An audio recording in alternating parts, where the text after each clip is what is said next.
했었는데 지금 이미 우리는 4,000대를 넘어서서 있습니다.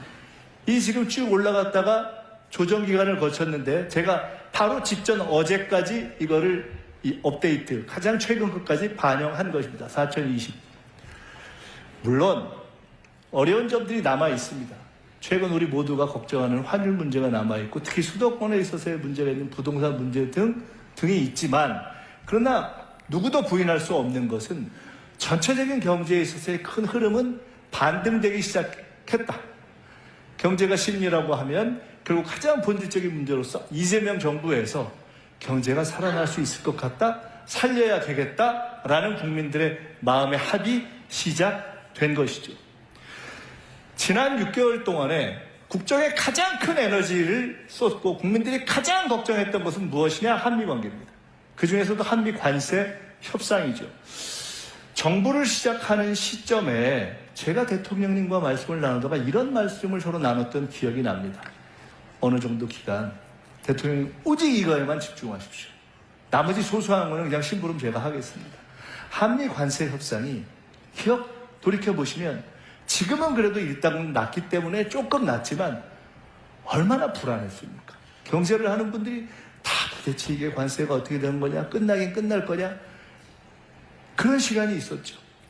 거기에 사실 대통령이 누구도 해줄 수 없는 가장 본질적인 대통령의 일은 외교와 안보인데 지금은 경제전쟁의 시대이기 때문에 가장 어려운 문제인 사실은 안보 문제와 경제 문제가 다 얽혀있는 한미 관세 협상이 우리 국가와 국민 모두의 운명에 달리는 가장 큰 일이었죠.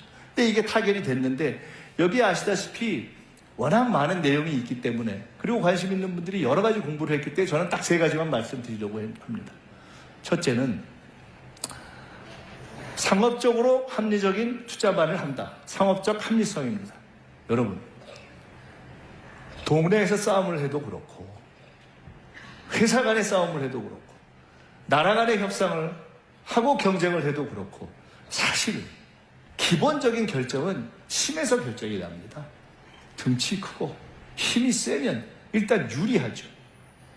아무리 전략이 좋고 아무리 머리를 쓰고 아무리 꾀가 좋다고 하더라도 사실 기본적으로 체력과 이 힘에서 월등한 상대를 이기기는 쉽지 않지 않습니까? 우리의 경험 아닙니까? 그런데 우리의 상대는 누구였습니까? 미국이었습니다. 미국에서도 가장 협상을 잘한다고 하는 트럼프 대통령이 이끄는 미국과 협상을 한 것입니다. 따라서 이번 협상은 우리가 미국과 한국의 협상 결과가 누구에게 유리했는가만을 보면 되는 것이 아니라 미국과 협상했던 전 세계의 다른 모든 나라와 비교했을 때 특히 우리가 주로 생각하는 예를 들어 미국과 일본, 미국과 유럽 이런 우리가 주로 경쟁하는 나라들과 비교했을 때 우리가 얼마나 덜 불리하게 협상했느냐 사실은 그걸로 승부가 난다고 보는 것이 맞지 않겠어요? 상업적 합리성이라는 것은 기본적으로 미국이 그리고 트럼프 대통령이 그 막강한 힘을 갖고 전 세계의 모든 나라가 안 하고 싶다고 할 수 없는 협상이 아니잖아요. 할 수밖에 없는 협상이잖아요. 기본적으로는 밀리는 협상이잖아요.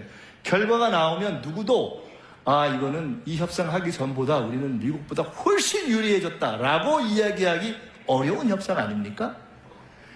그렇기 때문에 참으로 어려운 협상인데 그래서 경우에 따라서는 이거 불리하기만 한 거 아니야?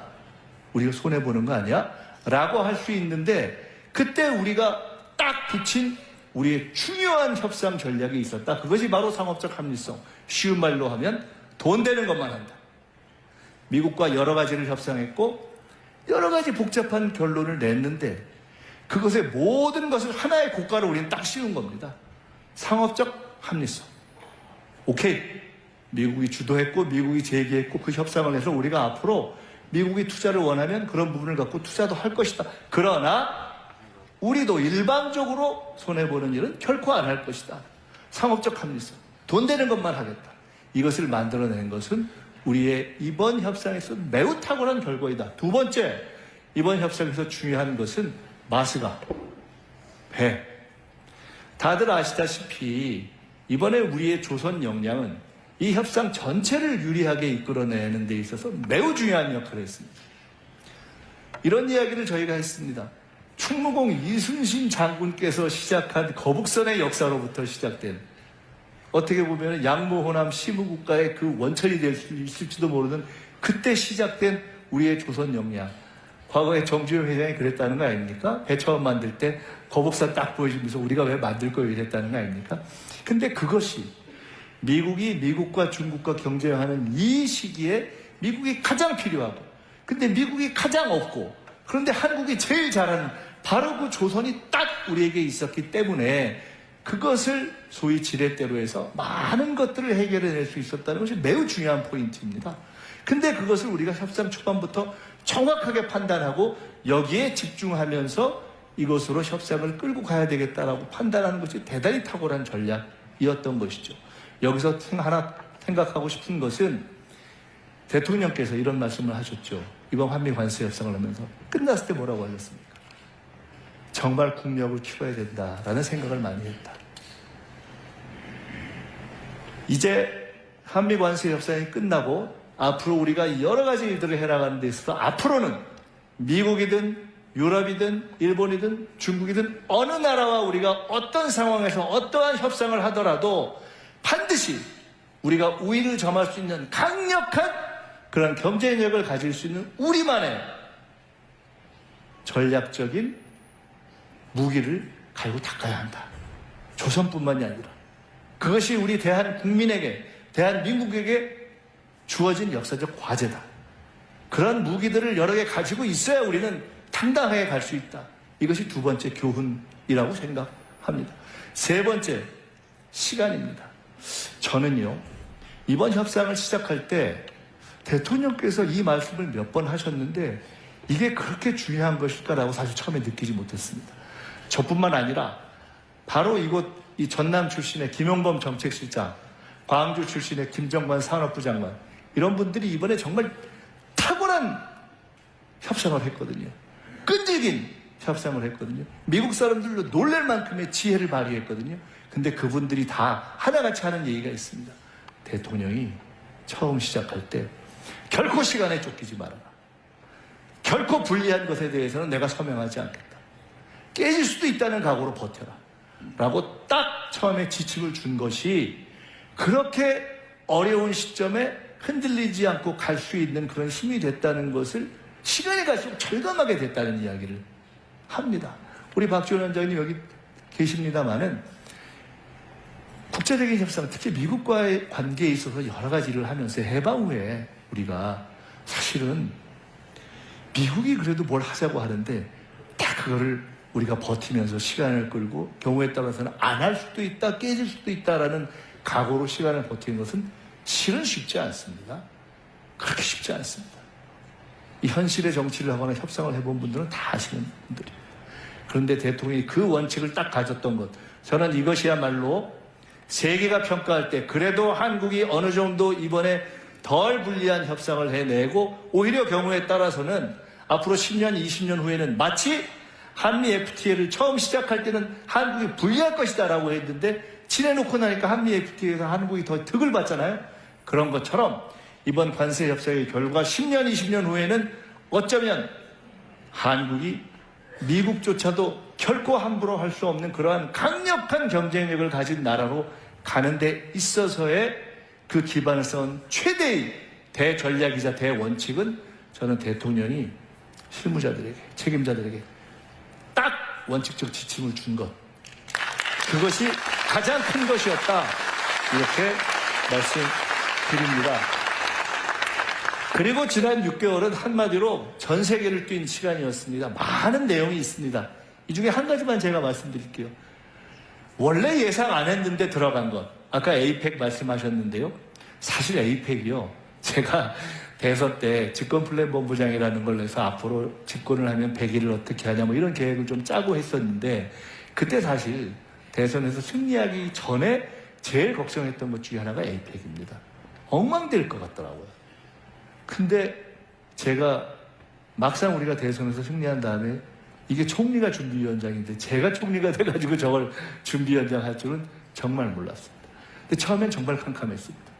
근데 참으로 하늘이 도와서 저희들이 잘 만들어냈는데 그 결과 중에 에이펙 정상회의의 문화 창조 산업을 에이펙의 앞으로 새로운 전략 영역 전략 산업으로 넣자라는 것을 합의를 만들어냈는데 저것이 그렇게 간단한 것이 아니었습니다.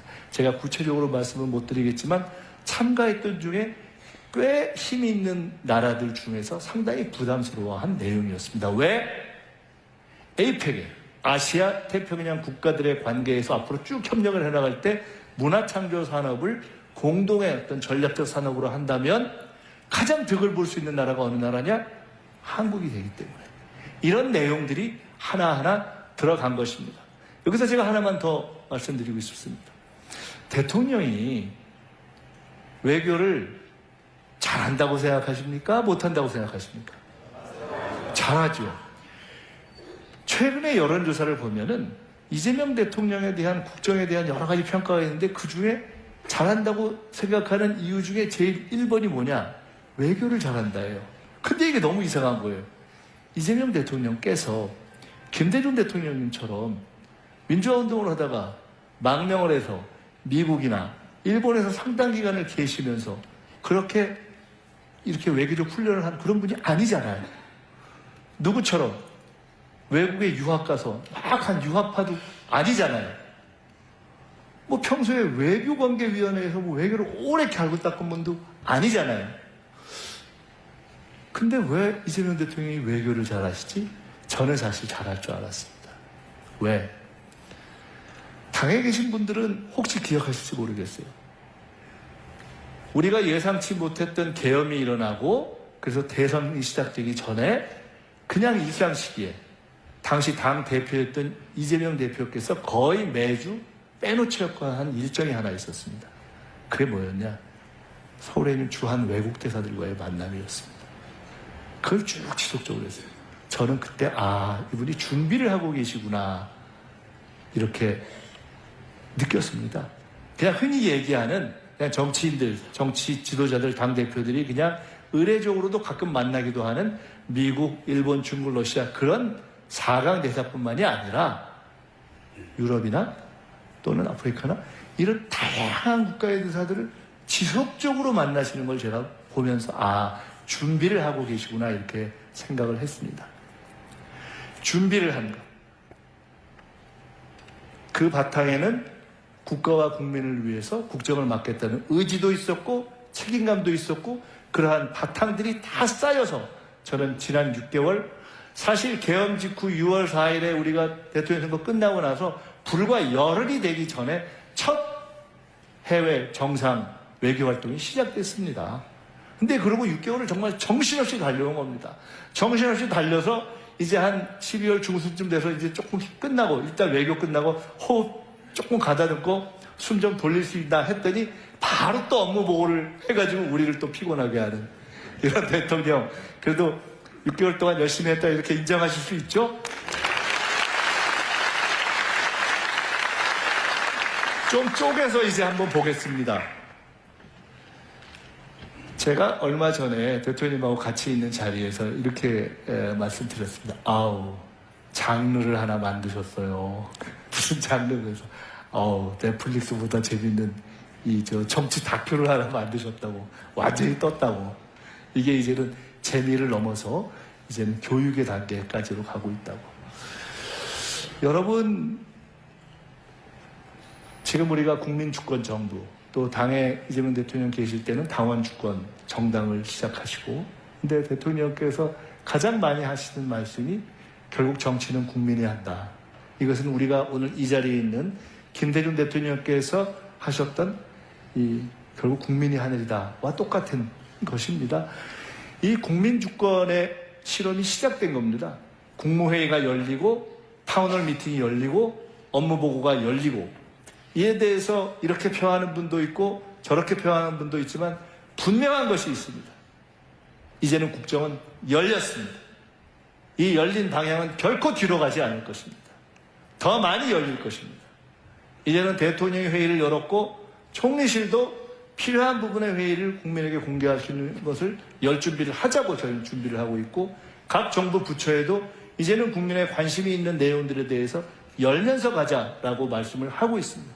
이제는 이 방향으로 가야 하고, 또 하나 분명한 것은 저는 지금 우리 모두가 주인공이 돼서 함께 만들어내고 있는 이러한 새로운 민주주의적 실험은 전 세계로부터 혹은 AI 시대 혹은 민주주의 시대, 그러면서 한편으로는 민주주의의 위기로 지금 평가되고 있는 이 시기에 세계가 평가할 수 있는 새로운 민주주의 시대의 문을 우리가 열고 있는 것이다.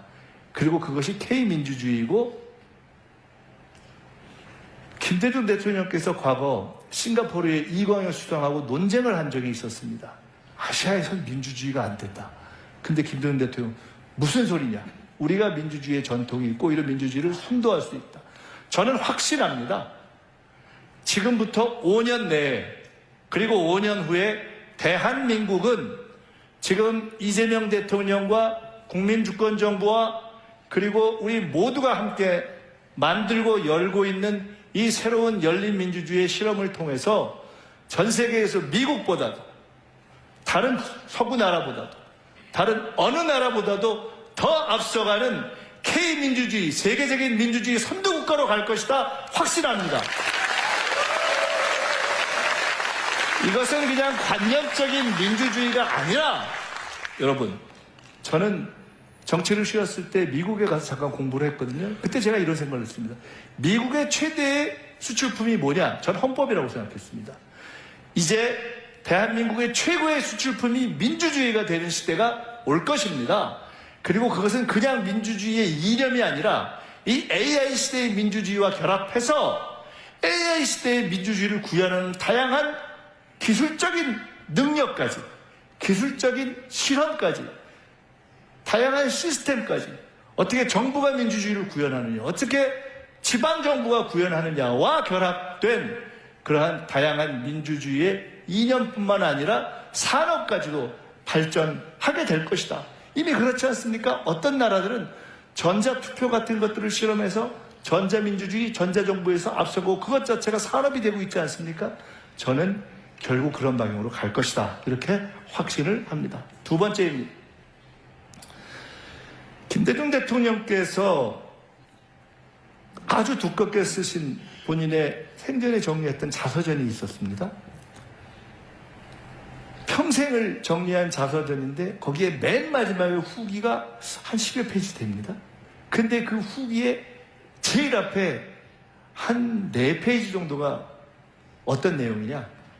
대한민국은 외교를 잘해야 사는 나라이다. 딱 이렇게 돼 있어요. 그리고 대한민국은 정치인뿐만 아니라 국민이 외교를 잘해야 사는 나라이다. 이렇게 써 있어요. 대한민국은 지정학적 위치 때문에 필연적으로 외교를 잘해야 사는 나라입니다. 당당하게 쉽지 않았죠. 에이펙 때 마지막 날 정상 만찬이 있었습니다.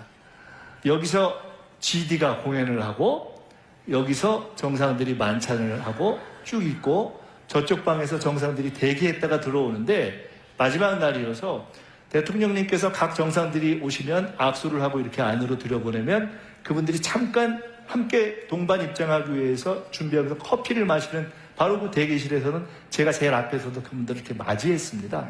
한 분 한 분 오셨는데 제일 마지막에 입장하신 분이 시진핑 주석이었어요.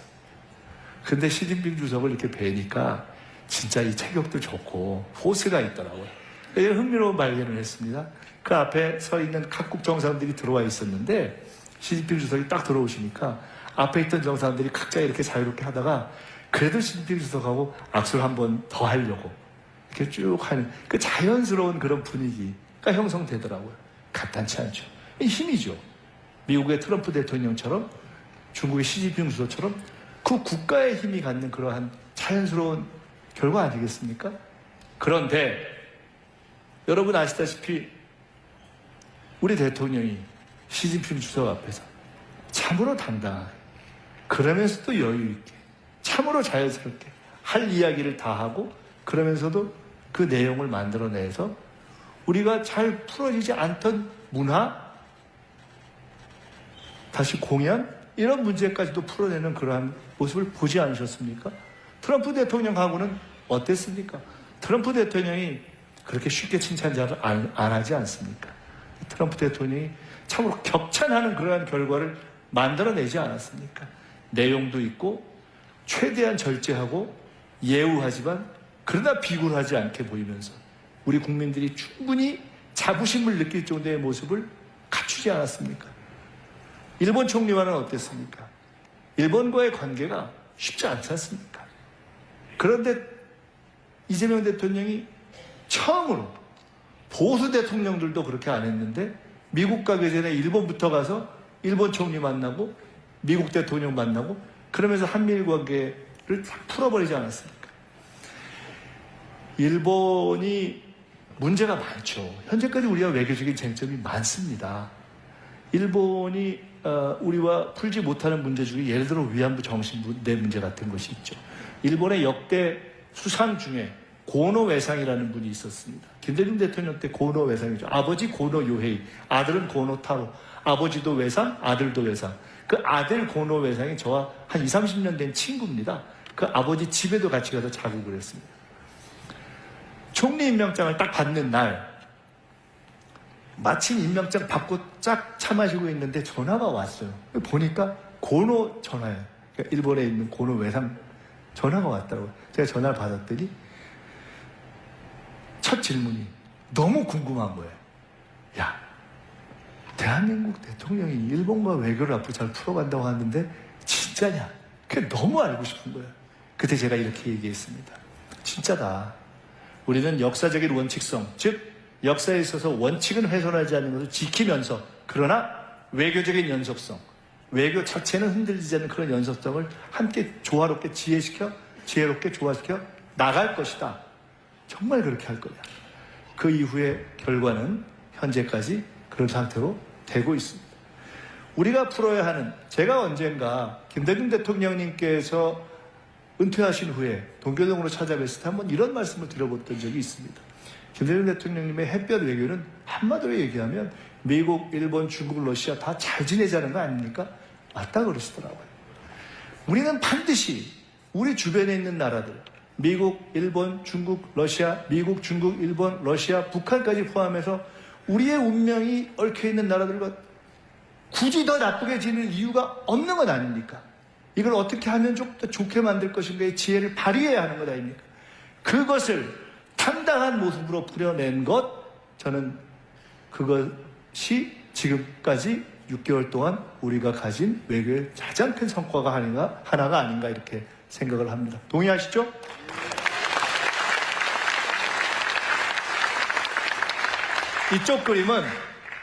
이쪽 그림은 대기업 CEO들. 아마 여기가 제가 한화의 회장님 같습니다. 여긴 이재용 회장님, 여기는 그 젠스랑하고 그 셋이 모였을 때 가장 젊다고 하는 우리 정의전 회장, 또 롯데 신동물 회장, 이런 대기업 회장들이시고, 저쪽은 민주노총, 한국노총, 그리고 우리 노동부 장관 사진입니다. 경제를 저렇게 우리가 풀어왔죠. 그 한미관세 협상을 하는 과정에서 가장 미국의 강경파 중에 하나였다는 분이 미국의 러트닉 상무장관이라고 합니다. 근데 그 상무장관 러트닉 장관이 그랬다는 겁니다. 아니 도대체 너네 한국은 어쩜 이렇게 기업과 정부가 몽땅 한편이 돼가지고 달려드냐. 이런 나라를 본 적이 없다 이렇게 이야기를 했다는 겁니다. 저는 우리가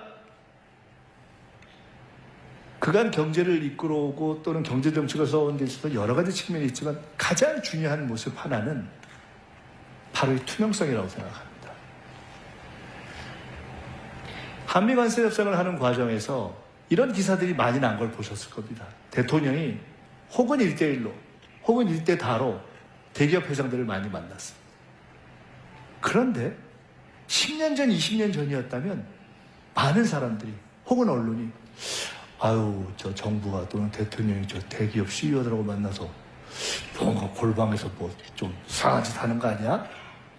이러던 때가 있었잖아요. 전혀 없잖아요. 아무도 그런 의문 자체를 제기하지 않잖아요. 제가 저 문제를 놓고 대통령님하고 말씀을 나누면서 이런 말씀을 나눴던 적이 있습니다. 우리는 진짜 꿀릴 게 없으니까, 떳떳하니까, 당당하니까, 검은 도움을 받은 것이 없기 때문에 당당하고 자신있게 할 수 있는 것이 아니냐. 제가 미국 유학을 할 때 비즈니스 가버먼트 릴레이션십, 기업과 정부의 관계라는 수업을 들었던 적이 있습니다. 한 20, 30년 전입니다. 근데 그때는 그 수업의 의미를 몰랐습니다. 요새 제가 느낍니다. 어떤 나라가 선진국이 되는 데 있어서 가장 중요한 척도의 하나가 바로 그것이로구나. 기업과 정부가 떳떳하고 당당하고 투명하게 정말 국가를 위해서 필요한 일을 정부도 당당하게 요구하고 기업도 당당하게 얘기하고 그리고 그것을 투명하게 보여줄 수 있는 바로 그러한 관계가 그 나라의 자본주의, 그 나라의 시장경제, 그 나라의 경제가 얼마나 선진화되는가의 척도이다. 저는 이재명 정부가 바로 그러한 큰 자락을 깔았다고 생각합니다. 이제는 정책에 있어서 때로는 생각이 다르고 그럴 때도 있겠지만 그러나 정부와 노동, 정부와 기업이 언제든지 당당하고 투명하게 만나서 하나하나를 풀어가고 그것을 상생의 관점에서 풀어가는 그러한 기초를 닦았다. 동의하시죠?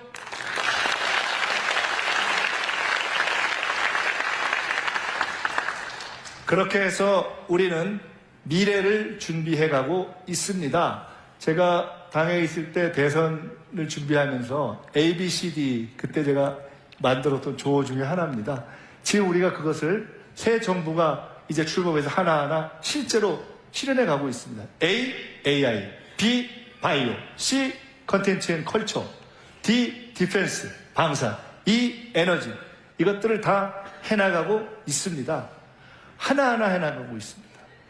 그 모든 것들을 하나하나 해갈 뿐만 아니라 또 하나 매우 중요한 것은 참으로 중요한 원칙. 서울에서 멀리 떨어진 곳일수록 더 약한 곳일수록 그간 발전이 덜 된 곳일수록 이 발전의 혜택을 누리게 하자는 그런 균형 발전과 지역을 살리는 원칙을 가지고 이것을 실현해 가고 있다.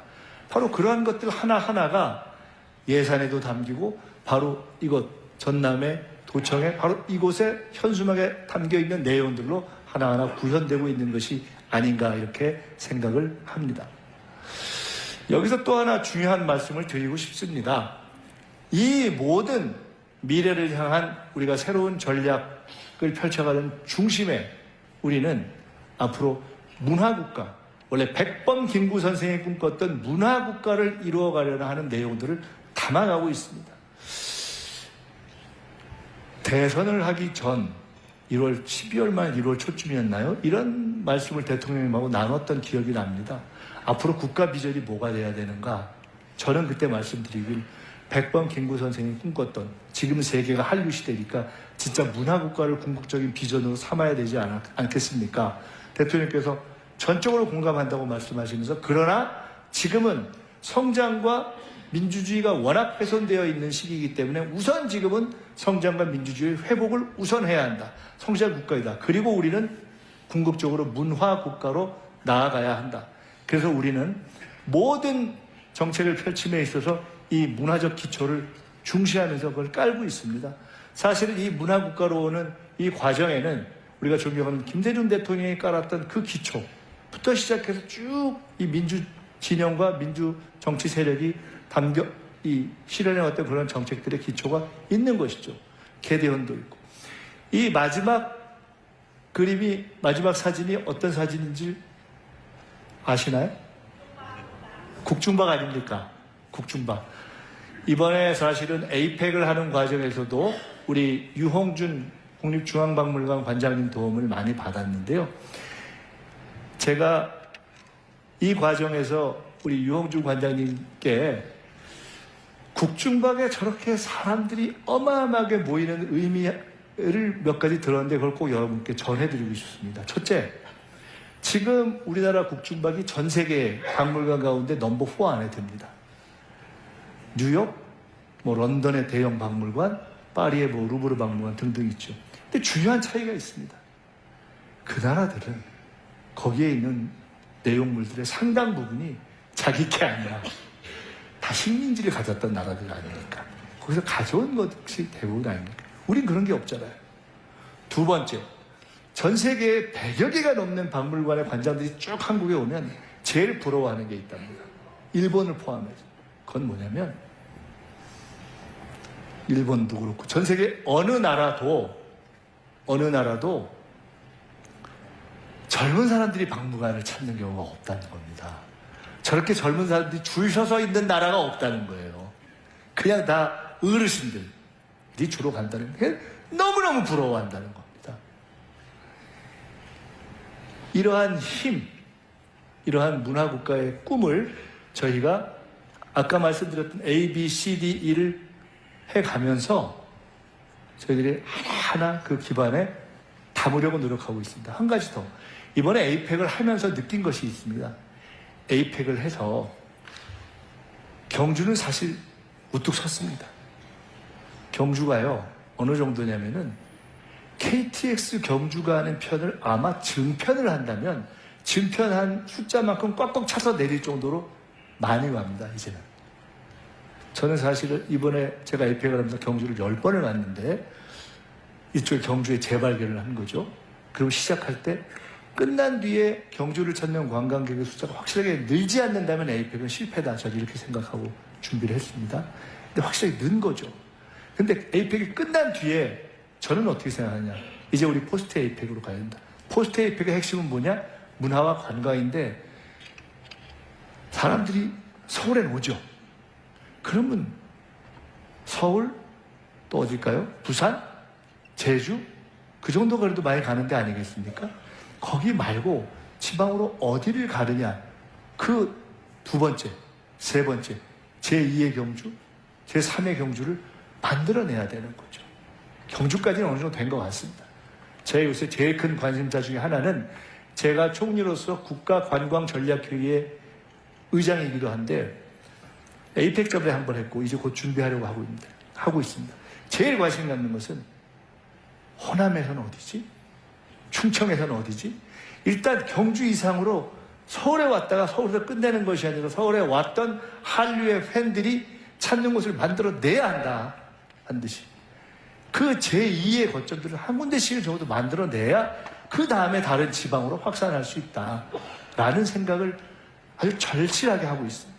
그런 고민을 전남과 함께 했으면 좋겠습니다. 다음은 생명. 이제 뭐 거의 끝나갑니다. 생명 존중입니다. 이재명 정부의 국무회의를 지켜보셨으면 아실 텐데 대통령이 특별히 강조하는 대목들이 있습니다. 생명에 관한 것입니다. 첫 번째, 산재입니다. 이게 참 어렵습니다. 산재를 어떤 경우에는 어떤 언론에서는 그거 좀 그만 얘기하지 이런 얘기가 있을 정도로 대통령이 강조합니다. 근데 참으로 진심을 갖고 강조하는 겁니다. 이 정도 되는 나라에서 이제는 꼭 산재 일터에 나가서 목숨을 잃을 정도의 그런 환경은 아닌 정도로 우리가 경제 발전을 해야 되는 것이 아니냐라는 진정성을 가지고 제도를 개선하려고 하는 것이죠. 근데 쉽지가 않더라고요. 지금 현재 50인 이상, 50억 이상의 사업장에서는 줄고 있습니다. 확실히 줄었습니다. 근데 어디가 이게 안 주냐? 50인 이하, 50억 이하. 그래서 저도 직접 현장을 이렇게 가보곤 합니다. 쉽지 않습니다. 이 싸움은, 이 산재를 줄일 싸움은 쉽지 않을지 모릅니다. 하지만 할 것입니다. 두 번째, 산불. 이런 재난 하나하나에 대해서 확실한 조치를 하고 있습니다. 작년에 비해서 이제 올해를 작년으로 한다면 내년에는 확실히 산불에 대한 피해를 줄여야 하겠다라고 생각하는 조치를 몇 가지 했습니다. 가령 헬기가 딱 산불 나면 떠서 물을 뿌려서 불을 끄는 진화의 시간을 줄이기 위해서 일단 군 헬기를 포함해서 산불 진화에 사용되는 헬기의 숫자를 확실하게 늘리고 더 중요한 것은 일단 불이 시작되면 뜨게 했습니다. 가다가 돌아오는 한이 있더라도 30분을 줄인 겁니다. 세 번째는 자살입니다. 자살이 한 해에 지금 약 15,000 정도. 너무 많은 거죠. OECD에 들어있는 국가로서 너무 부끄러운 숫자입니다. 이 부분이 사실은 정책을 해보신 분들은 아시겠지만 가장 많은 돈을 쓰고 가장 많이 얘기하는데 가장 해결 안 되는 몇 가지를 꼽아보라면 자살, 아마 출생률을 높이는 문제, 뭐 이런 정도 등등이 아닐까 싶습니다. 근데 이것이 지금까지 상당히 많은 노력을 하고 예산 투입도 됐었는데 잘 진전이 안 되고 있는데 이 부분을 반드시 해결하자고 해서 총실 산하에 따로 자살 관련한 대책 본부까지 만들었습니다. 이런 부분을 해 나가겠습니다. 새 정부가 출범한 것만으로 그래도 우리는 비교적 평온한 일상을 찾았습니다. 더 이상 오물풍선이 날아다니고 확성기로 그에 대응하는 그러한 것은 우리가 선제적 조치를 통해서 막았습니다. 최근에는 알고 보니 무려 1년 전부터 사실상 이쪽에서 윤석열 세력이 먼저 도발한 것 아니냐라는 증언까지도 나오고 있는 상황입니다. 쉽지는 않습니다. 북한의 핵에 대한 개발을 바로 멈추게 하는 것도 쉽지 않고 북한이 아예 우리는 두 국가다, 그냥 원수다 라고 이야기하고 그것을 이론으로 만들고 있는 상황을 되돌리는 것도 쉽지 않고, 그러나 여러분이 업무 보고에서도 보셨듯이 저희들이 포기하지 않고 그 노력을 할 것이고, 적어도 더 이상 불필요하고 무리하고 어리석은 갈등을 만드는 일은 안 하는 쪽으로 확실하게 정책을 바꿔서 지난 6개월 동안 그 이전에 오물풍선과 확성기가 날아다니던 그런 상황은 일단 스톱시켰다.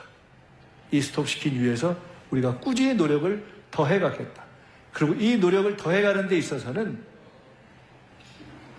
정부를 믿고 정부의 평화를 위한 노력을 함께 쭉 이어나갈 수 있도록 버텨주시는 국민의 지지가 매우 중요하다 하는 말씀을 특별히 부탁을 드리고 싶습니다.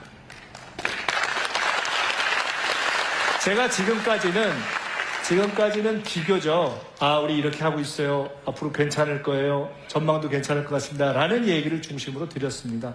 그러나 저희가 꼭 그렇게 낙관적으로만 보고 있는 것은 아닙니다. 쉽지 않은 일들이 있습니다. 당장 경제에 있어서도 아까 말씀드렸던 그러한 환율이니 부동산이니 이런 등등이 있고요. 그래 당장 전남 지역에도 지역 자체에 있어서 지역을 이끌어왔던 경제, 지역뿐만 아니라 나라를 이끌어왔던 경제 자체가 흔들리는, 해당 산업이 흔들리는 그러한 어려움이 있는 곳이 있습니다. 제가 여러 가지 어려운 것 중에 하나만 예를 그냥 들었습니다. 한류가 세계에서 정말 지금 근사하다라고 하고 있는데 막상 뚜껑을 잘 열어보면 이거 외화 내빈이네 하는 그러한 대목들이 있습니다. 이게 지금 뭐냐면 우리가 만든 드라마 제작 편수입니다. 올해 84편, 10년 전인 2015년에 84편, 2022년에 141편. 똑같은 84편이 올해 10년 전이지만 지금의 84편과 10년 전 84편은 전혀 다릅니다. 왜? 10년 전에는 상승할 때의 84편이요. 지금은 전 세계가 다 한국이 최고인가비요? 이러고 있는데 막상 정점을 찍고 내려와서 내실은 굉장히 어려움에 빠져 있는.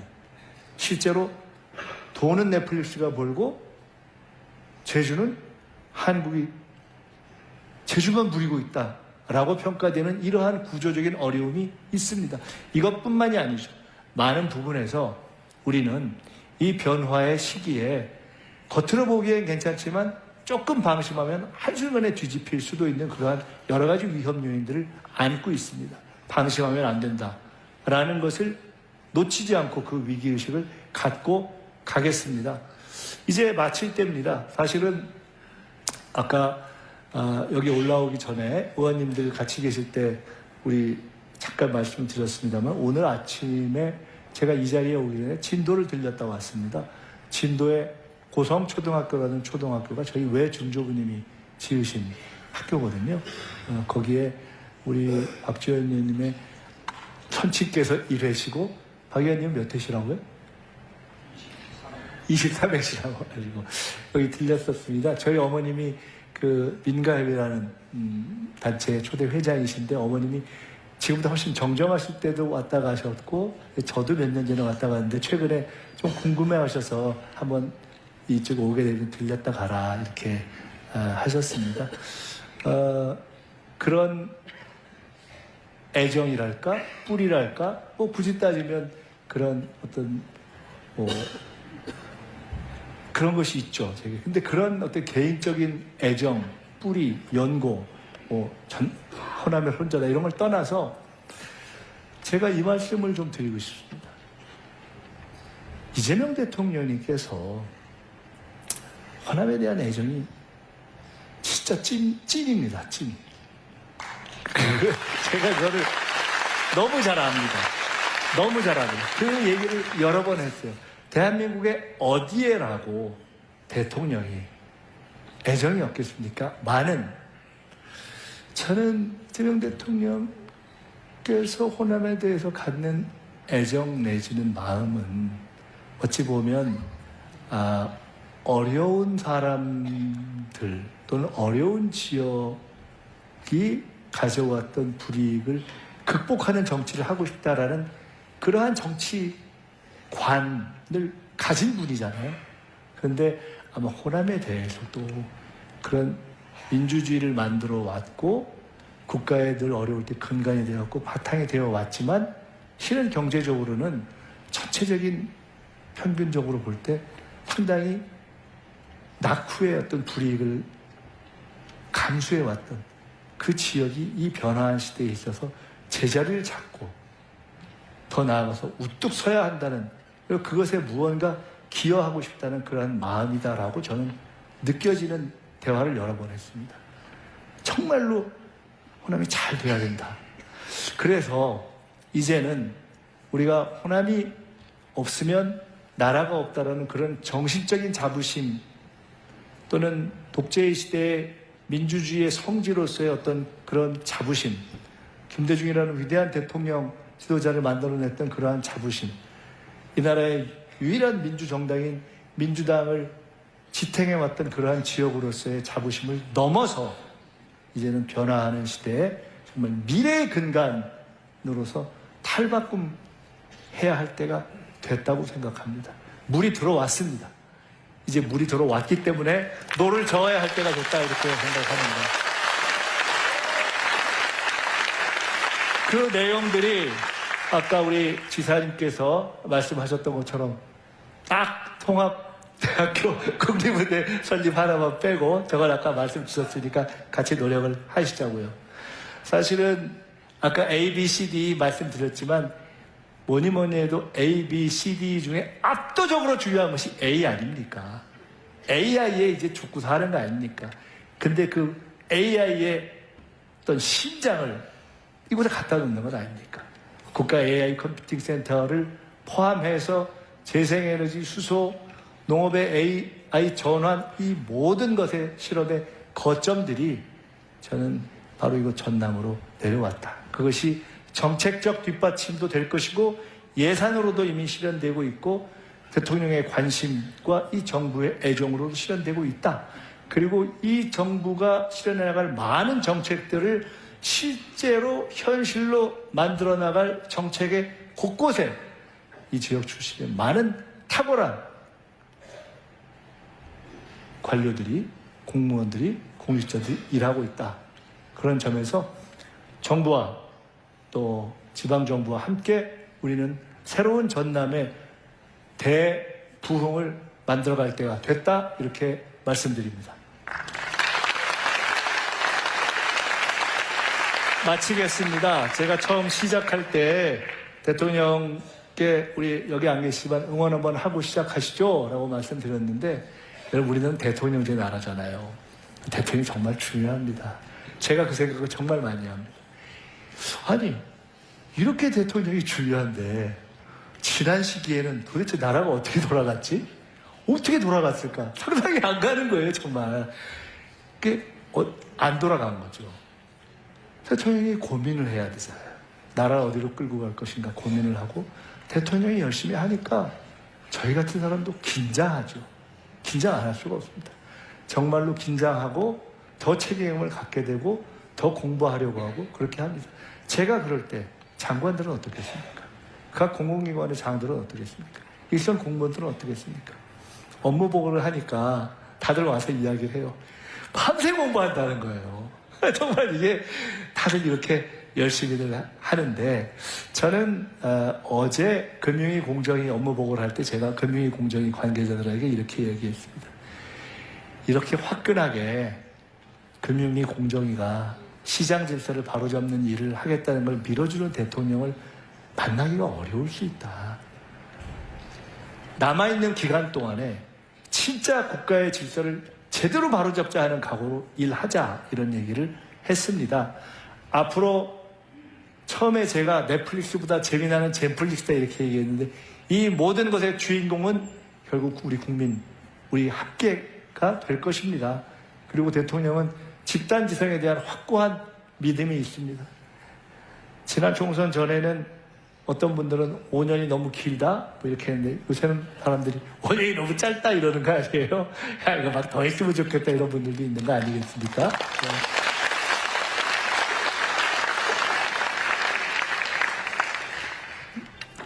이재명 대통령과 함께 참으로 열심히 하겠습니다. 그리고 저희가 1기, 2기, 3기, 4기 이제 민주정부를 만들어서 딱 6개월 됐지만, 이 민주정부가 대한민국 정말 골든타임에 참으로 감사하게도 나라가 선진국의 입구까지 왔는데 주저앉느냐 계속 갈 수 있느냐 하는 그 딱 위기의 분수령에서 우리가 다시 여기 계신 모든 분들의 힘과 노력과 도움과 협력으로 새 민주정부를 만든 것 아니겠습니까?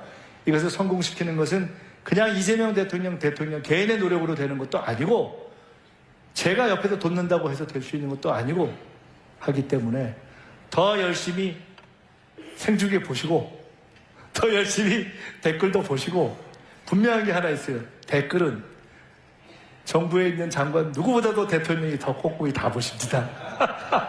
그러니까 다 하시고, 그리고 또 잘못한다 싶을 때는 또 그에 대해서도 질책의 말씀을 주시고 그렇게 하겠습니다. 저희가 최선을 다해서 열심히 해서 반드시 국민과 함께 성공하고 승리해 갈 수 있도록 더욱더 앞으로 도와주십사 하는 말씀 드리면서 일단 이렇게 말씀을 마칠까 합니다. 고맙습니다.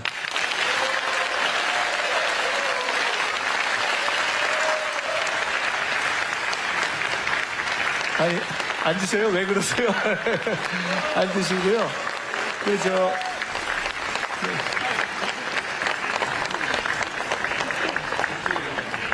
네, 제가 저 가라고요? 앉으시죠. 아마 오신 분들 중에 아마 이제 제가 말씀을 들어보니까 나가면서 뭐 조금 개인적으로 혹시 궁금한 거 있으면 주실 말씀도 있고 뭐 사진도 찍고 그러실 분도 있는 것 같다고 해서 여기서의 시간을 더 많이 가질 것 같지는 않고요. 한 뭐 5분에서 10분 이내로 몇 분만 제가 질문 각단히 받고 답변 드리고 그렇게 하면 어떨까 합니다. 가급적 여러분이 계실 수 있으니까 요점 중심으로 질문만 주십시오. 네. 혹시 누가 마이크, 예. 안녕하십니까. 저는 전남 순천시에서 그 아침에 사실은 저희 주민들과 함께 버스 한 대와 우리 총리님이 오신다고 해서 이런 혹시 기회가 될까 정말 학수거대하고 이렇게 왔는데 정말 시간을 내주셔서 감사합니다. 저희는 지금 한 60여 명 정도 아침에 지금 버스로 와가지고 점심 먹고 우리 총무님 질의 한번 들고 싶어서 이렇게 왔습니다. 이런 기회를 주셔서 감사합니다. 저희는 사실 5년 임대아파트에 입주하고 있는 주민들입니다. 그런데 일부 부도덕한 건설업체에 임대아파트 사기로 인해서 피해자는 있으나 현재 가해자가 없는 이런 억울한 상황에서 거의 잠 못 이루고 5년간을 이렇게 발만 동동 구르고 살고 있습니다. 너무 억울하고. 근데 어떻게 저희들은 국토부, 그 다음에 허그, 그 다음에 우리은행, 이런 것에 수많은 질의와 또한 또 민원도 제기하고, 이번에 또한 공익감사가 있었습니다. 사실은. 그래서 공익감사도 요청도 했고, 여러 가지 방법으로 저희 억울함을 호소를 했으나 이번에 공익감사도 역시 채택이 되지를 못했습니다. 근데 저희 집 없는 서민들이 사실은 말 잘 듣고 착하고 이런 사람들입니다. 집이 없어서 5년간 임대로 살다가 분양을 해서 저희들이 주택기금 4,400만 원 저희들이 부담을 하고 2,900은 건설업체에서 이렇게 5년 후 분양을 해서 이렇게 하게 돼 있는데 저희들은 정당하게 4,400을 지급을 했는데도 저희 등기부등본을 지금 띄워보면 우리은행에서 근저당 설정을 7,300에 대한 8,760만 원을 현재 해지를 안 해주고 있습니다. 저희들은 법인 통장에 분명히 4,400을 넣었는데도 이러한 주택기금에 대한 허점을 노력해서 저희들이 이렇게 가슴 아프게 지금 99명, 100여 명이 지금 이 고통을 받고 있습니다. 지금 8천만 원의 돈을 다시 또 상환해야 되는 이러한 상황에 놓여 있습니다. 저희 서민들은 그 돈이 적지 않은 돈이거든요. 네네.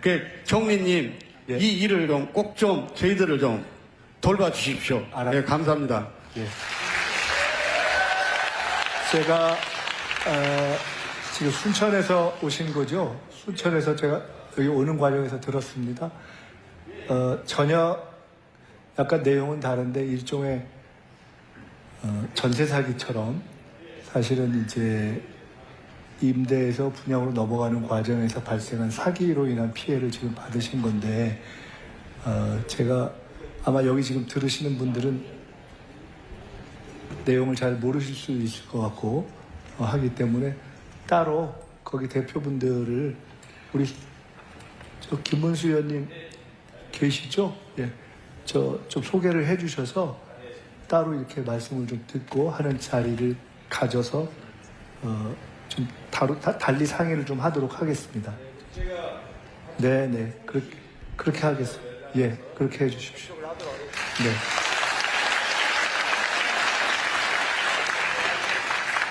이렇게 하시면 어떨까요?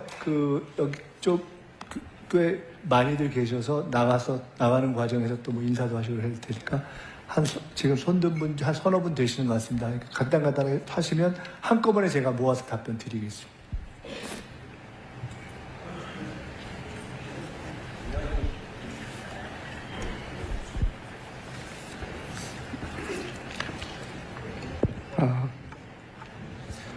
안녕하십니까. 저는 해남에서 온 임업인 이상기라고 합니다.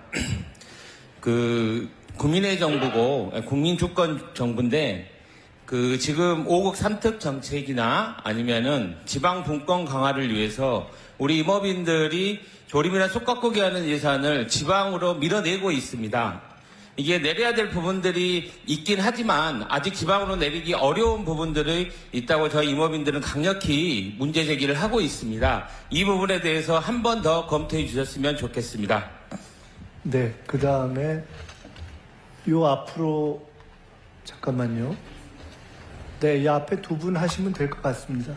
나머지는 이렇게 해서 두 분만 듣고 혹시 죄송하지만은 다 너무 오래 기다리시게 하긴 그러니까 나가면서 제가 있을 테니까 혹시 간단하게 또 질문이나 주문이 있으시면 메모해서 전화번호 주시면 될 것 같습니다. 예.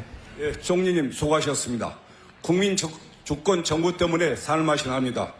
저는 15개 전라남도 농업인단체 상생과 신속한 정보업권을 위해 함께한 전라남도 농업인단체연합회 상임대표 최원섭입니다. 먼저 지난 10월에 총리님께서 직접 저희 지역을 방문해 폐가시문해병 피해 현장을 직접 찾아주셨고 이 문제에 대해 정말 깊이 감사드립니다. 총리님 덕분에 농업재료 인정을 받을 수 있었습니다. 우리 농민들은 정말 정부가 우리 편이라구나 이런 생각을 감히 해봅니다. 오늘 총리님께 저희가 현장에서 느끼는 우리 농어촌 현실은 지방 소멸이라는 무거운 정책을 갖고 있습니다. 전남은 22개 시군정 20곳이 소멸 위험적으로 돼가고 있습니다. 일할 사람은 적고 시설은 낡아가는데 기후변화까지 겹쳐서 더욱더 어렵습니다. 이 위기를 극복하고 전남이 다시 할 일을 찾을 수 있도록 농협이랑 수협 본사가 반드시 전남으로 내려와야 한다고 생각합니다. 총리님도 아시다시피 전남은 전국에서 농수산물을 가장 많이 생산하고 주요 농업기관이 모여있어 기반을 충분히 갖추고 있습니다. 이 점을 헤아려서 총리님께서는 이번에 큰 선물을 주시고 하시면 좋겠습니다. 고맙습니다. 여기 한 분만 더 하고 마치면 될 것 같습니다. 예. 아까 여기 한 분 더 드신 거 아닌가요? 된 건가요? 아, 됐어요. 그러면 이제 마무리할까요? 이쪽에는 없으시죠? 네, 여기 그럼 두 분이, 네, 여기 두 분까지만 하겠습니다. 안녕하십니까. 총리님, 귀한 시간 주셔서 감사합니다. 저는 영암군에서 온 두 아들을 키우는 이택림입니다. 총리님께서 최근에 아동수당 대상을 만 8세에서 만 13세로 확대해 주신다고 해주셔서 너무 기뻤고 반가웠습니다.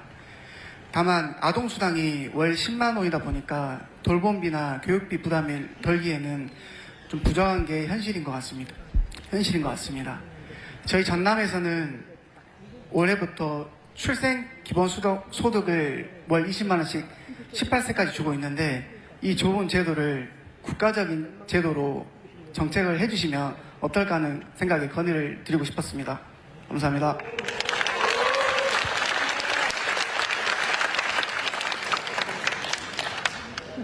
그 옆에 끝난 건가요? 두 분? 네, 그러면은 고맙습니다. 네, 이제 다른 분들은 나가면서 저랑 개인적으로 말씀 주시죠. 네. 우선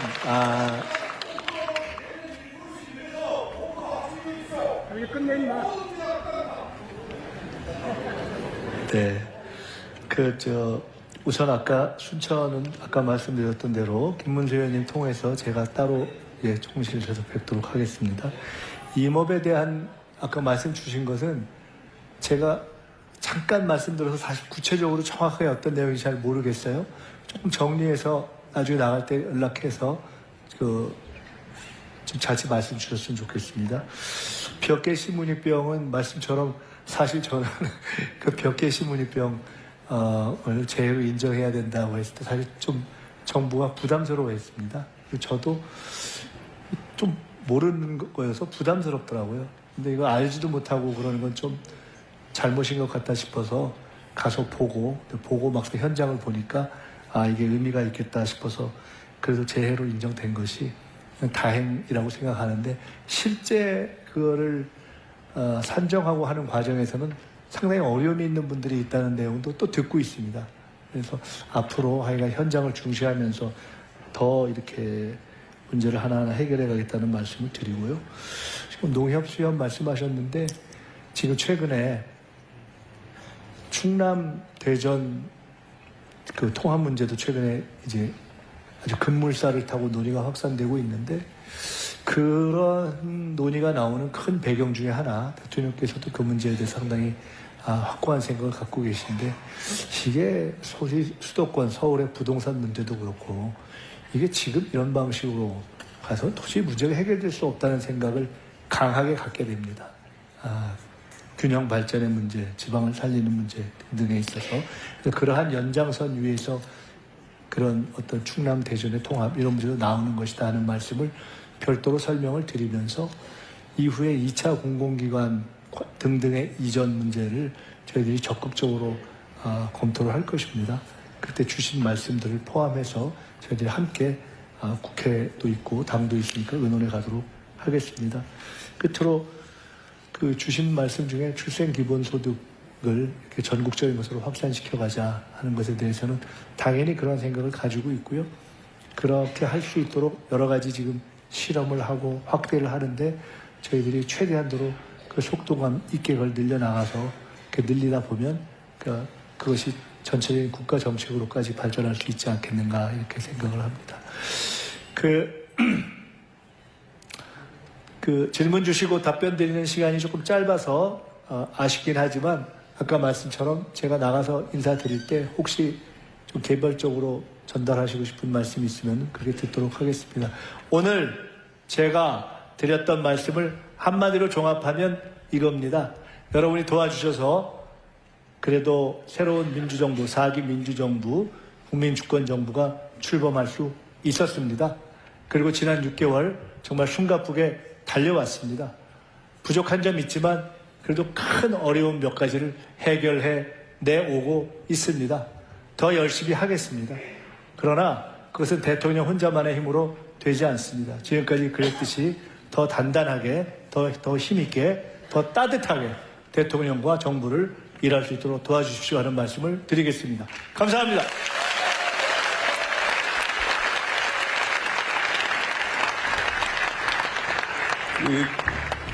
국정 설명에 만족하셨습니까? 흡족하십니까? 자, 이제 폐회를 하는데요. 그래도 주말에 이렇게 광양, 어디 막 구례 이런 데서도 많이 오셨는데,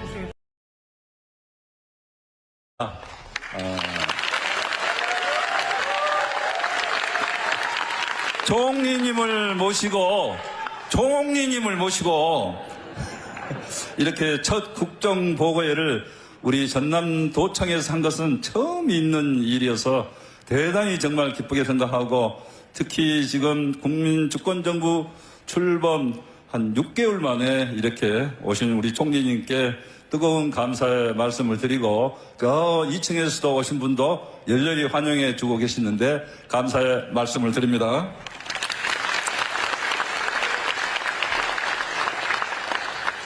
오늘 여러분의 뜨거운 열기를 보니까 국민주권정부에 대한 기대와 함께 총리님의 뜨거운 인기를 다시 한번 실감을 하게 됐습니다. 요즘 김민석 총리님 호남에서 뜨고 있다고 이렇게 많이들 말씀하시는데요. 우리 김민석 국무총리님께 우리 도민의 이름으로 우리 전라남도는 박수 칠 때 환호도 같이 하게 조례되어 있습니다. 열렬한 환호와 박수를 부탁드립니다.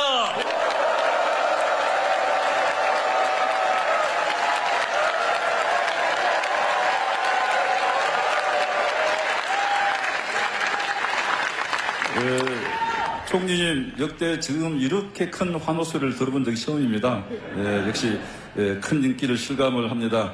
이 총리님과 비상계엄을 생각해 보면은 지난해 9월 가장 먼저 계엄 가능성을 이렇게 경고를 하셨고, 또 불법 비상계엄 이후에는 국민과 함께 가장 맨 앞에 서서 민주주의를 지켜내고 또 자랑스러운 K민주주의를 만들어내는 선봉에 서서 가장 큰 공을 세웠다고 이렇게 생각을 합니다. 총리님께서는 이재명 국민주권정부 출범 이후 그동안 준비해온 국정 플랜을 중심으로 해서 중요한 역할들을 많이 수행해 오고 계시면서 특히 총리님께서 직접 챙기신 에이펙 정상회의는 세계적으로 국격과 국익을 높이는 역대급 성공을 거두는 정말 자랑스러운 행사였다 생각합니다. 또 지역의 목소리를 현장에 들으면서 직접 이렇게 챙겨주신데요. 현장형 사벽 총리 국정 운영을 해오시는데, 지난 추석 때는 쉬지 않고 전남에 오셔서 벼깨시문유병 피해 현장 직접 둘러보시고 농림축산식품부 장관에게 즉시 바로 지시를 해서 농업 재해로 인정받게 해주신 데 대해서도 다시 한번 감사의 말씀을 드립니다. 그리고 국가 균형 발전을 위해서도 이 전남에 대한 각별한 관심 그리고 지원을 아끼지 않으셨습니다. 이재명 대통령 정부 호남의 특별한 희생에 대해서는 특별한 보상을 해주겠다 이렇게 엄명을 하셨는데, 취임해서 100일 지나자마자 우리 전라남도에 정말 여기 다 많이 걸어졌잖아요. 아까 3가지라고 했는데 여기 걸어진 것 보니까 한 7가지 정도 된 것 같은데요. 이런 예를 들면은 글로벌 AI 데이터 센터 구축, 국가 AI 데이터 컴퓨팅 센터, 인공태양 연구시설, 또 분산에너지 특구, 이런 경천 동지할 초대형 사업들이 속속 전남에 이렇게 유치되게 됐는데, 이러한 부분은 이재명 대통령님과 총리님께서 원팀이 돼서 우리 전라남도를 정말 크게 소문해 주신 덕분으로 생각하고, 여기 다 됐는데 곧 될 것이 하나 있습니다. 통합대학교 국립의대 설립. 여러분.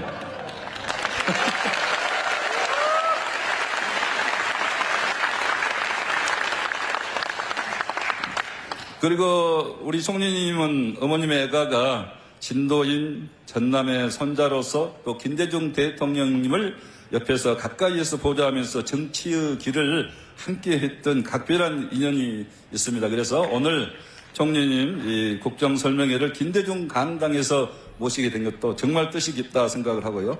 총리님 어머니 김춘옥 여사님은 민주화 운동 가족협의회 초대 회장을 역임하시면서 평생을 민주화 운동에 헌신해 오신 분입니다. 그 어머니의 그 아드님이시다 이렇게 생각이 됩니다. 그리고 저는 총리님께서 18년간의 정치 공백기 중에 쓰셨던 태수일기라는 이 책을 읽고 큰 감명을 받았는데요. 태수는 조용히 물러나서 내공을 닦고 내공을 기르고 자신을 닦는다 그런 뜻인데요. 이 태수라는 제목은 김대중 대통령님께서 당시 총리님께 태수의 시간을 갖기를 참 잘했다고 격려 말씀한 것에서 비롯됐다고 합니다.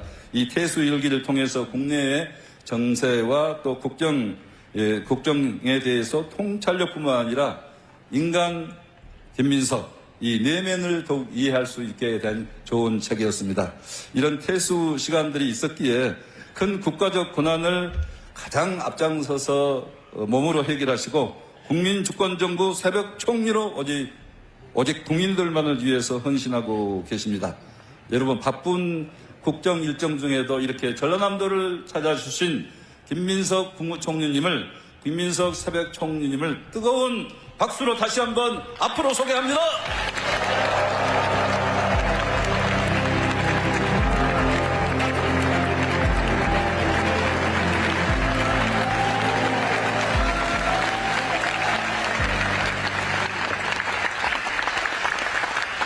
김영록 지사님 소개를 다 듣고 나니까 가도 되겠구나 이런 생각이 들었습니다. 굉장히 뜻깊습니다.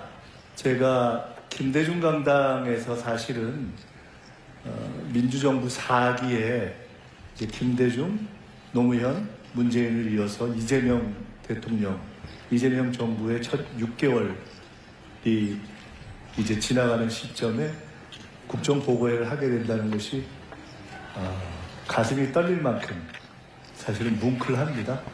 제가 오늘 아침에 기차를 타고 올 때 읽었던 책이 공교롭게도 어제 권노가 문희상 고문님 등 김대중 재단의 어르신들을 모시고 함께 식사를 했는데 바로 며칠 전에 따끈따끈하게 나왔다고 하면서 제게 주시면서 정말 정진해야 한다, 노력해야 한다라는 말씀으로 주셨던 책이 아주 이쁘게 나온 한 권에 10,000원씩인데 꼭 이렇게 사서 보시길 권해드리고 싶은 책입니다. 김대중 어록집이라는 책이 새로 나왔습니다.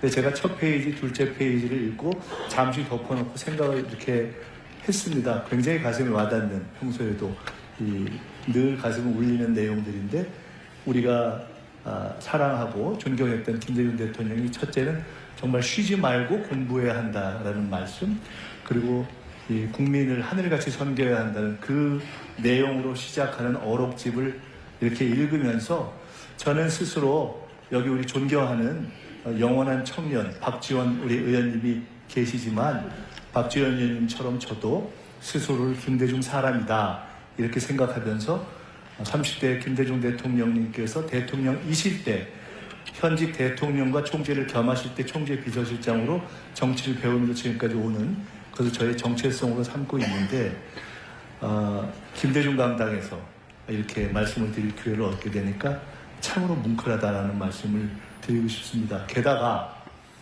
기억하실지 모르겠습니다만은 제가 당에 있을 때 계엄이 나기 전에 전당대회를 하면서 수석 최고위원이 됐는데 그때 많은 사람들이 저게 무슨 귀신 신하라 까먹는 소리냐라고 의아해할 때 제가 우리는 집권을 준비해야 한다라는 얘기를 했던 기억이 납니다. 제가 집권 플랜 본부의 본부장이 되겠다라는 이야기를 했고 그때 김대중과 이재명을 잇는 다리가 되겠다라는 각오를 말씀드렸었는데 저는 요새 제가 존경하는 김대중 대통령이 있었다면 요새는 하루하루 일상 속에서 보고 배우는 이재명 대통령님을 모시고 정치를 하고 있습니다. 우리가 4기에 걸친 대통령을 만들어냈는데 김대중 대통령님이 참으로 항공모함 같은 분이었다면 노무현 대통령님은 활화산 같은 분이었고 문재인 대통령님께서는 참으로 이렇게 은은한 바다 같은 분이셨다면 이재명 대통령님이 아마 전략과 디테일, 정책에 있어서는 가장 사실은 깊이 아는 분이 아닐까. 그래서 저도 비교적 정치를 일찍 시작해서 이렇게 쭉 해왔습니다만은 저도 비교적 공부를 열심히 하는 정치인 중에 한 사람이다 라고 생각을 하고 있습니다만은 요새 업무 보고 보시잖아요. 재밌죠? 하는 사람은 괴롭습니다. 옆에 있는 사람은 아주 힘듭니다. 이 만만치 않은 수업 강도와 긴장감에서 업무 보고를 이렇게 하는데 순간순간 정말 많이 배웁니다. 그래서 그렇게 배울 점이 많은 대통령을 모시고 6개월간 이렇게 지내온 국정을 보고드리게 되었다는 것이 너무 좋고요. 오늘 국정보고회를 하게 된 것은 이제 한 번쯤 정리해서 그것을 이렇게 나누고 더 크게 도와주십시오 하는 말씀을 드릴 때가 되었다라는 생각이 듭니다. 그래서 시작한 국정보고회입니다.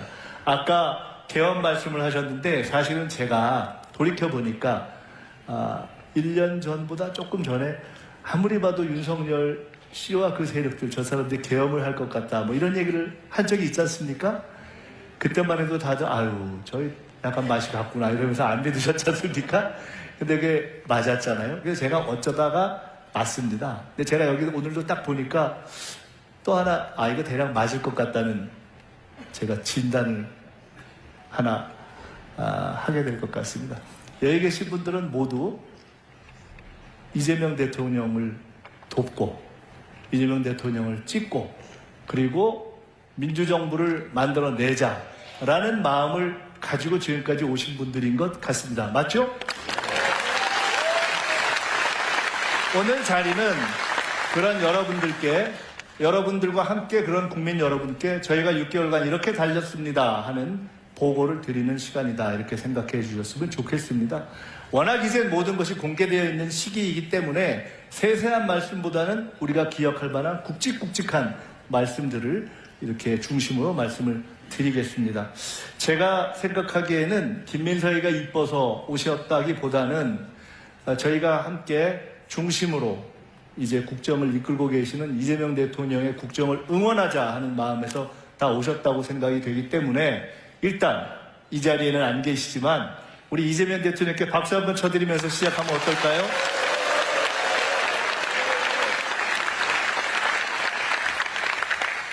우선 간단하게 이야기를 시작하기 전에 그냥 몇 가지 수치를 살펴보겠습니다.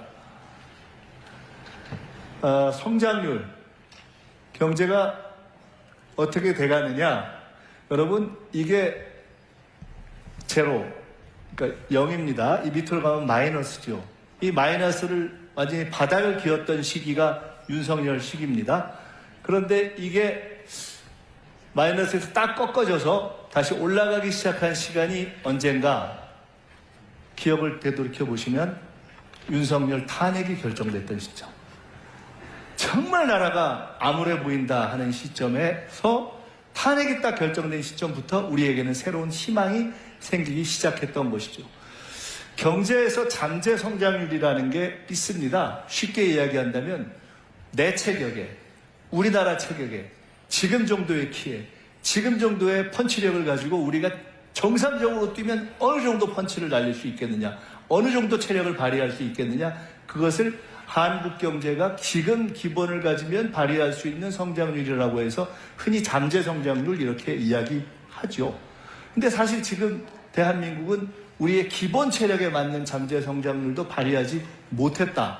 우리가 생각하는 잠재 성장률, 일반적으로 경제학자들이 이야기하는 잠재 성장률이 대략 1.8에서 2 정도라고들 이야기를 합니다.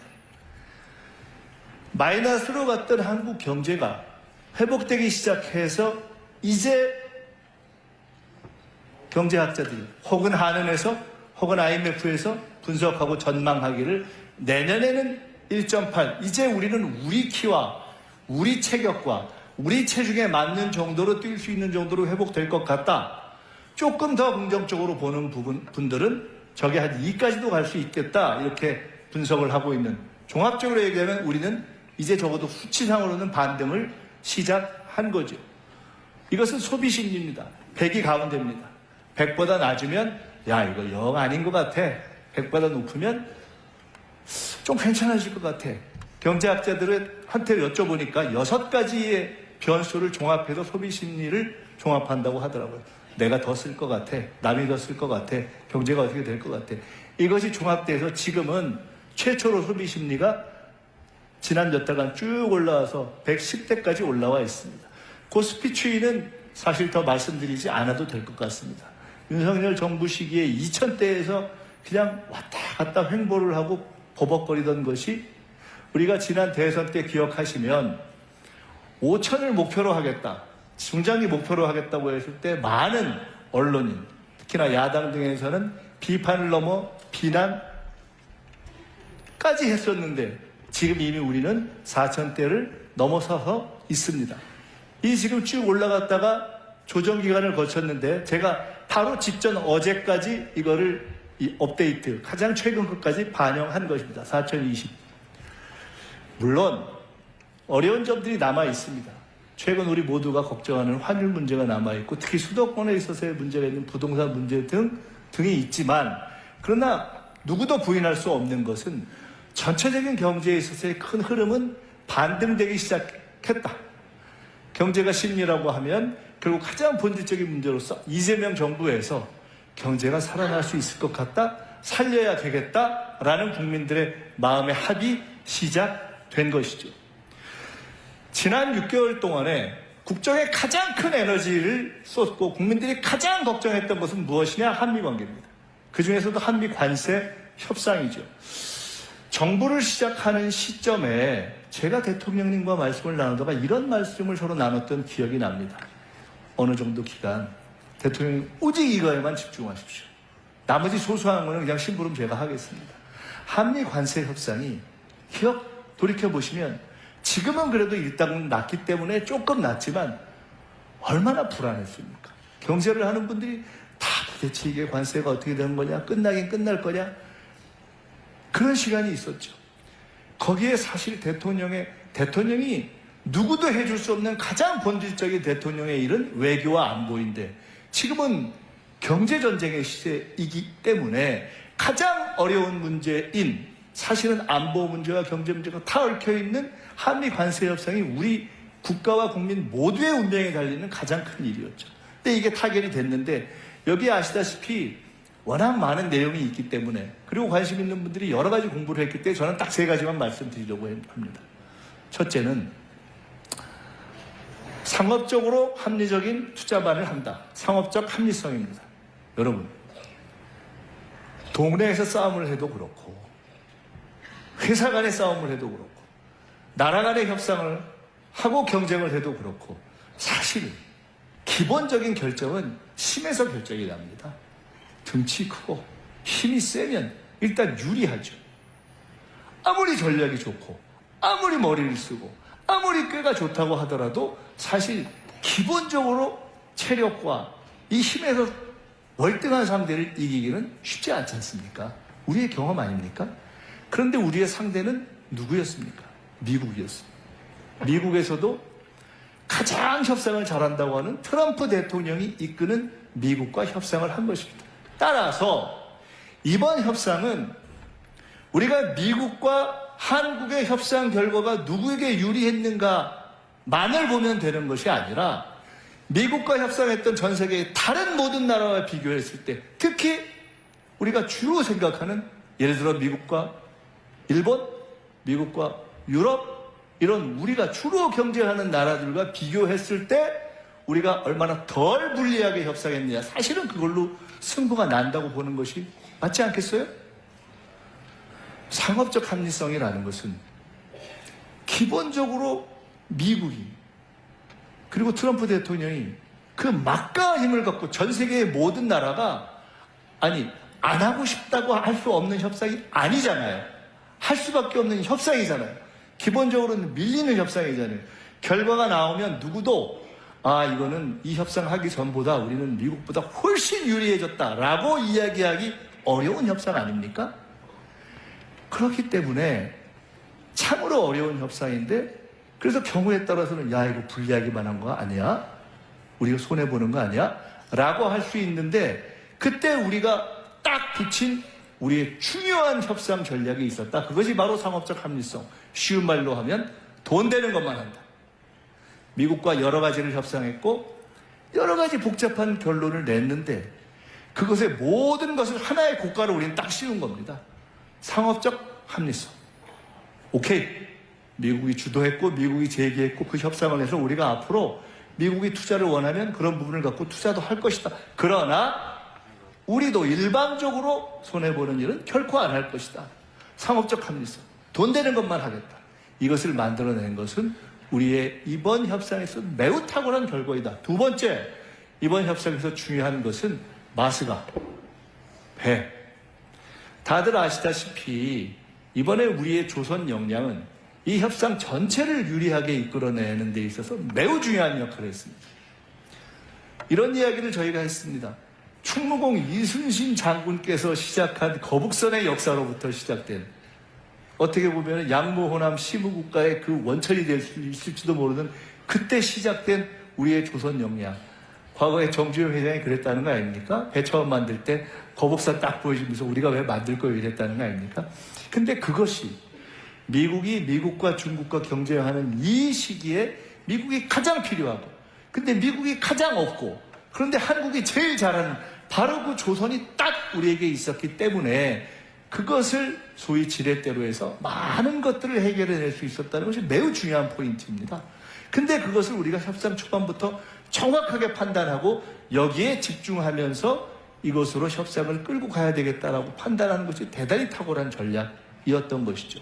여기서 하나 생각하고 싶은 것은 대통령께서 이런 말씀을 하셨죠. 이번 한미 관세 협상을 하면서 끝났을 때 뭐라고 하셨습니까? 정말 국력을 키워야 된다라는 생각을 많이 했다. 이제 한미 관세 협상이 끝나고 앞으로 우리가 여러 가지 일들을 해나가는 데 있어서 앞으로는 미국이든 유럽이든 일본이든 중국이든 어느 나라와 우리가 어떤 상황에서 어떠한 협상을 하더라도 반드시 우리가 우위를 점할 수 있는 강력한 그런 경쟁력을 가질 수 있는 우리만의 전략적인 무기를 갈고 닦아야 한다. 조선뿐만이 아니라 그것이 우리 대한국민에게, 대한민국에게 주어진 역사적 과제다. 그런 무기들을 여러 개 가지고 있어야 우리는 당당하게 갈 수 있다.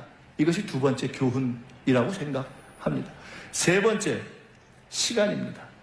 저는요, 이번 협상을 시작할 때 대통령께서 이 말씀을 몇 번 하셨는데 이게 그렇게 중요한 것일까라고 사실 처음에 느끼지 못했습니다. 저뿐만 아니라 바로 이곳 이 전남 출신의 김용범 정책실장, 광주 출신의 김정관 산업